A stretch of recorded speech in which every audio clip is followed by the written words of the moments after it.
കൊട്ടാരക്കര ഗണപതി ക്ഷേത്രത്തിൽ വീണ്ടും കരിപ്രസാദ വിതരണം വിവാദത്തിൽ. ശാന്തിക്കാർ താമസിക്കുന്ന കെട്ടിടത്തിന് മുകളിൽ നിന്ന് വിതരണത്തിനായി തയ്യാറാക്കിയ കരിപ്രസാദം പിടികൂടി. വാടകയ്ക്കെടുത്ത കെട്ടിടത്തിൽ കൂലിക്കാളെ വെച്ച് പ്രസാദം നിർമ്മിച്ചതിൽ ദേവസ്വം ബോർഡ് ഇന്നലെ വിശദീകരണം തേടിയിരുന്നു.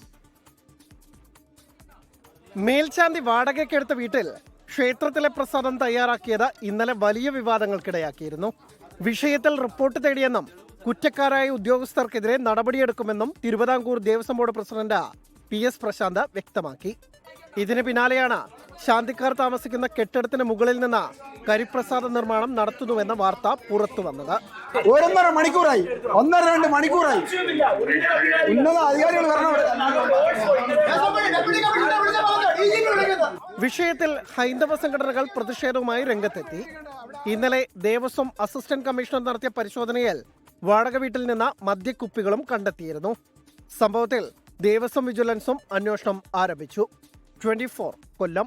ലോകത്തെവിടെയായാലും ഏത് സമയത്തും 24 വാർത്തകളും ഓഗ്മെന്റഡ് റിയാലിറ്റി പാക്കേജുകളും എക്സ്പ്ലെയിനറുകളും വിശദമായി കാണാൻ ഞങ്ങളുടെ യൂട്യൂബ് ചാനൽ നിങ്ങൾക്ക് സബ്സ്ക്രൈബ് ചെയ്യാം.